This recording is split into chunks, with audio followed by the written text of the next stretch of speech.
राकेश शर्मा जी। हरिवंश। आदरणीय महाराज जी, आपके चरणों में सादर प्रणाम।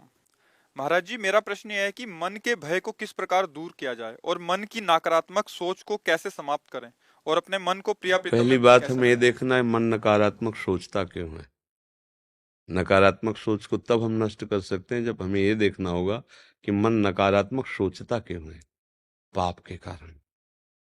मन की नकारात्मक जो सोच होती है उसका मूल कारण होता है पाप, और मन की जो सकारात्मक सोच होती है उसका मूल कारण होता है पवित्रता, पुण्य। अब हम मन की नकारात्मक सोच यदि नष्ट करना चाहते तो हम पाप नष्ट करें, पाप आचरण न करें, और पाप नष्ट करने के लिए प्रायश्चित करें। जो हमारे ध्यान में आते हैं उनसे गलती हुई, और भगवान का यश गाएं, जैसे भागवत का रोज पाठ करो, नाम कीर्तन करो, ठाकुर सेवा करो, इससे पाप सब नष्ट हो जाएंगे।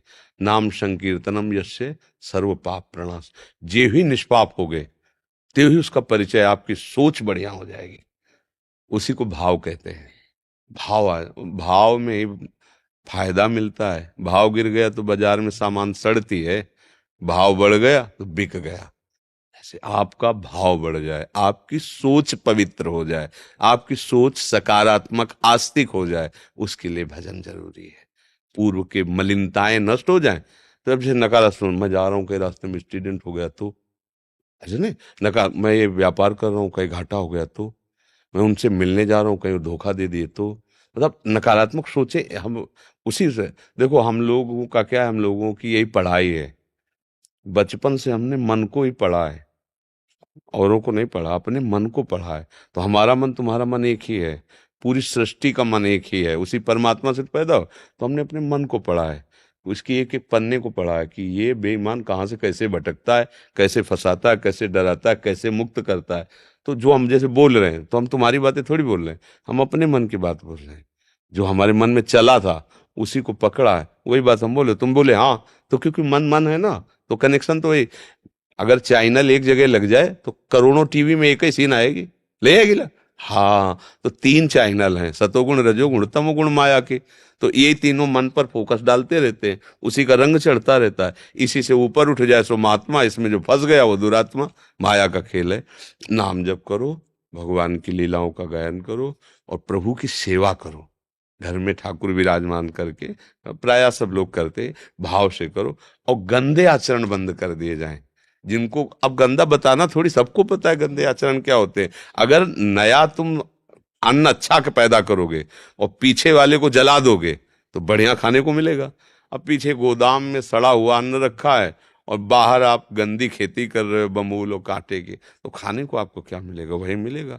इसलिए आगे अच्छी फसल हो और पीछे में आग लगा दो, क्योंकि वो सड़ा हुआ है, गंदा है, पाप है। आग लगाएगा भगवान का नाम।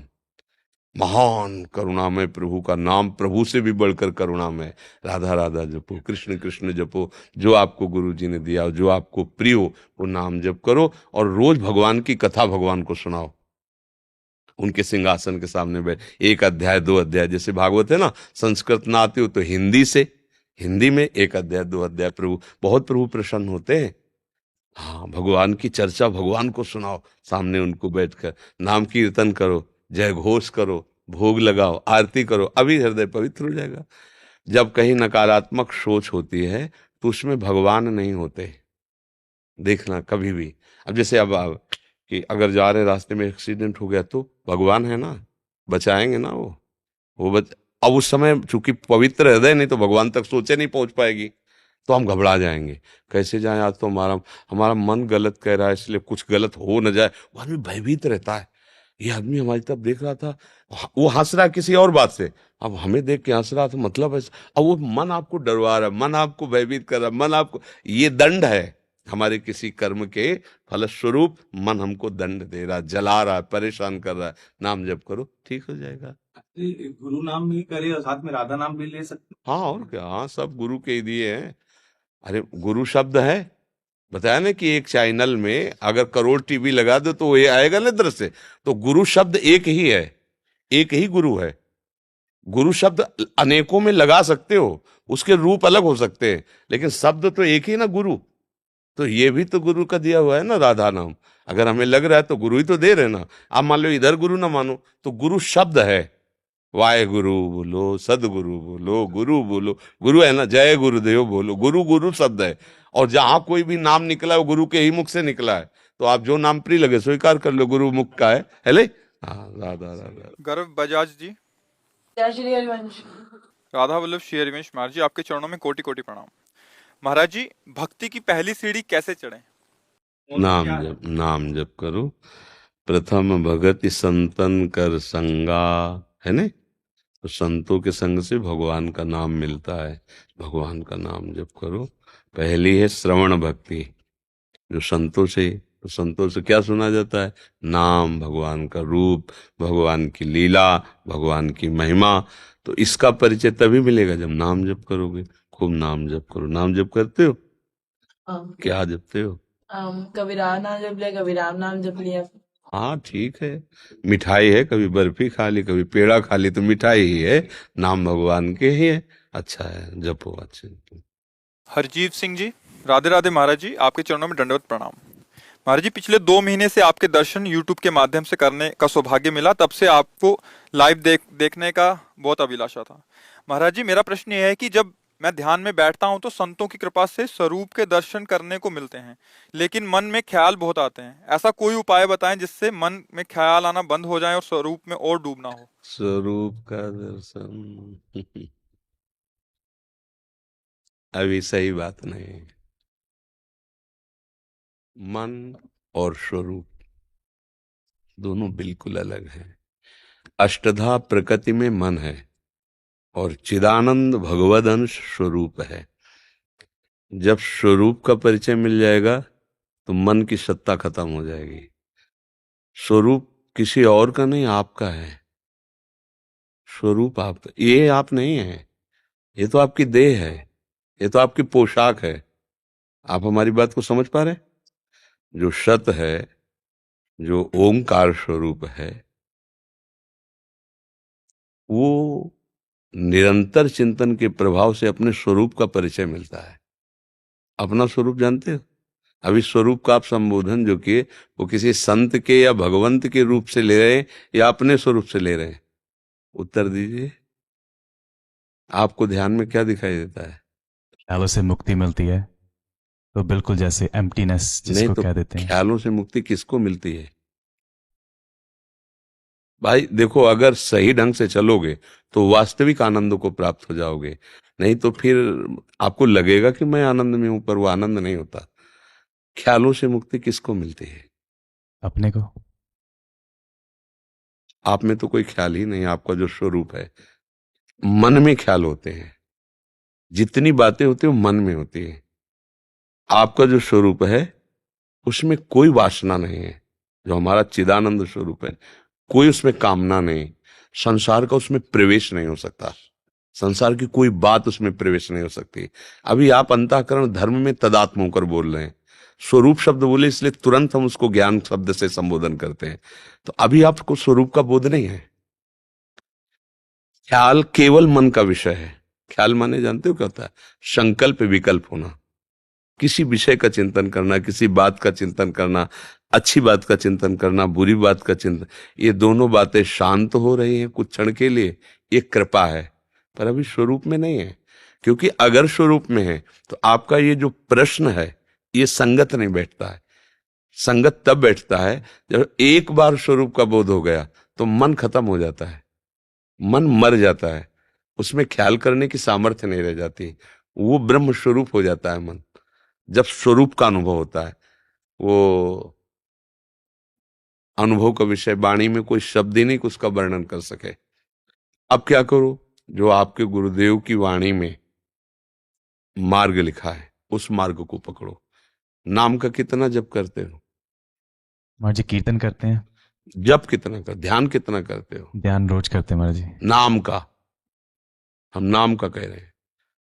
नानक नाम जहाज है चढ़े सो उतरे पार, गुरुवाणी है। नाम कितना जप करते हो? नाम का ध्यान। जब तक नाम नहीं जप करोगे तब तक मन पवित्र नहीं होगा, और मन पवित्र नहीं होगा तो स्वरूप बोध किसको हो गया? स्वरूप का साक्षात्कार किसको हो गया? ख्याल आ रहे हैं ना, तो मन मरा नहीं ना, जी तो अभी बात बनी नहीं ना। जी। इसलिए जिस दिन मन मर जाएगा तो मन मारिया तन बस में कि ना हुआ भरम सब दूर, बाहर से कछ दिखत नहीं अंदर चमके नूर, आपो त्याग जगत में बैठे नहीं किसी से काम, उनमें तो कछुअंतर नहीं संत कहो चाहे राम। एक हो गया वो, समझ रहे ना? जी महाराज। हाँ वाहे गुरु। थैंक यू महाराज जी, बहुत बहुत धन्यवाद आपका। शरद चंद्र शर्मा जी। परम पूज्य महाराज जी, आपके चरण कमलों में सादर शत शत नमन। गुरुदेव, मैं आपसे आशीर्वाद चाहता हूं कि मेरे गुरुदेव एवं अन्य संतों के प्रति श्रद्धा एवं विश्वास बना रहे। मैं कभी भी जन्म लूं, किसी भी योनि में लूं, तो द्वारा गुरु सेवा ही करता रहूं, गुरु सेवा कभी छूटे ना। गुरु सेवा का भाव क्या समझते हो आप, कि ये करें तो गुरु सेवा होती है? गुरुदेव का जो भी कार्य वो देते हैं वो करते रहें। तो ये तो साधारण बात है।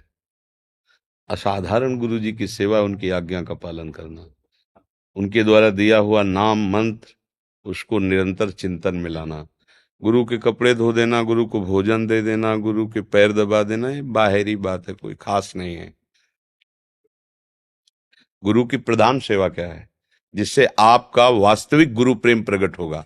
जो गुरु ने मंत्र दिया है, जो नाम दिया है, उसको रमा लो। अगर नाम जप करते हुए, मंत्र जप करते हुए गुरु के चरण दबाने को मिले, गुरु की जूठन पाने को, अहो भाग्य।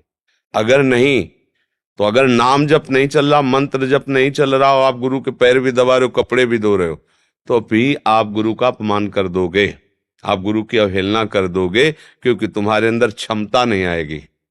वो नाम से आएगी, वो मंत्र से आएगी। नाम जप नहीं किया, मंत्र जप नहीं किया, तो गुरु सेवा अधूरी। तो चाहे जिस योनि में जन्मूं, गुरु के द्वारा दिए हुए नाम का सुमिरन करता रहूं, उनकी आज्ञा में रहूं, ये बात है। आपकी गुरु प्रियता को हम नमस्कार करते हैं कि गुरु की परिचर्या, सेवा, उनके द्वारा दी हुई क्रिया हमें करना ही चाहिए। पर वो क्षमता तभी हमारे अंदर आएगी जब हम नाम जप करेंगे। हम केवल चरण दबाना या गुरु को भोजन दे देना या वस्त्र दे देना, इसको ही सेवा ना मान ले। ये भी सेवा का एक अंग है, पर संपूर्ण सेवा नहीं। आज्ञा शम न सुसाहिब सेवा, आज्ञा का पालन करना सबसे बड़ी सेवा होती है। तो गुरु की आज्ञा है निरंतर भजन करो। कोई भी गुरु अपने शिष्य को दोबारा इस संसार में जन्म ले ऐसा नहीं सोचेगा, वो ये सोचेगा इसी जन्म में भगवान को प्राप्त हो। उसके लिए आवश्यक है अव्यावृत भजनात्, निरंतर भजन, राधा राधा राधा, बाहर भीतर हर समय नाम जप चलता रहे। आप समझ पाए?